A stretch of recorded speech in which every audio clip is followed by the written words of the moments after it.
British film I know is further away from the literary and theatrical traditions which dogged and still dog cinema on these islands more than Bad Timing, which we're about to watch. It was produced by Jeremy Thomas, one of the few real movie producers in this country, who also brought Cronenberg's Crash and Naked Lunch and Merry Christmas, Mr. Lawrence to the screen.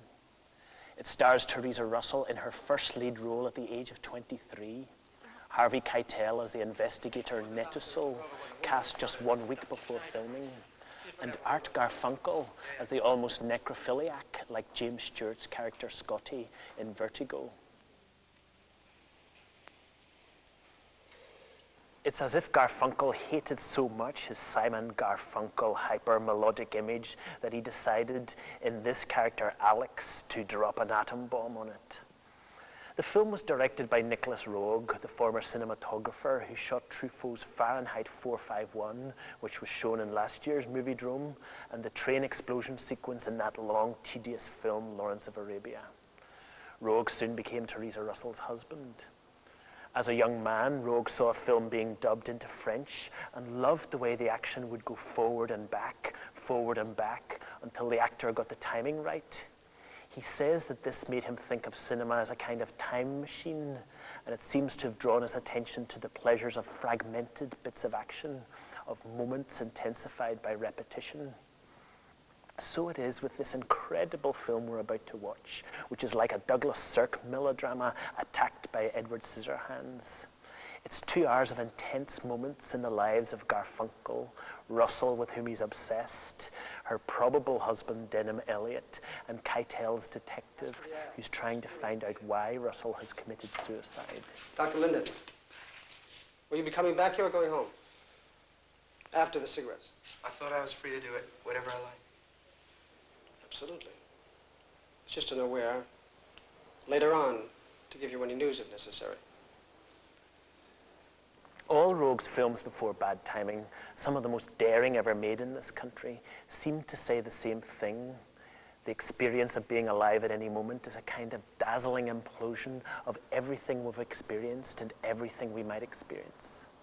Again and again in Performance in 1970, Walkabout in 71, and The Man Who Fell to Earth in 76, lonely, alienated, fearful, and dangerous people remember painful or glorious times or foresee hell and heaven in the future. The themes are the impossibility of love, the play of coincidence, the lost moment, and the agony of what might have been.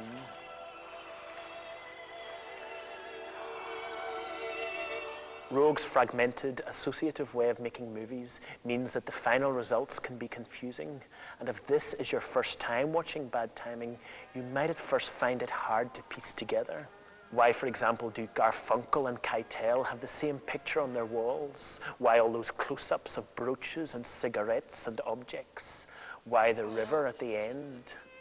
The film contains many such puzzles, but in the end, after having seen it a few times, you begin to feel its incredible heat. A whole group of my friends fell in love with it and with Theresa Russell.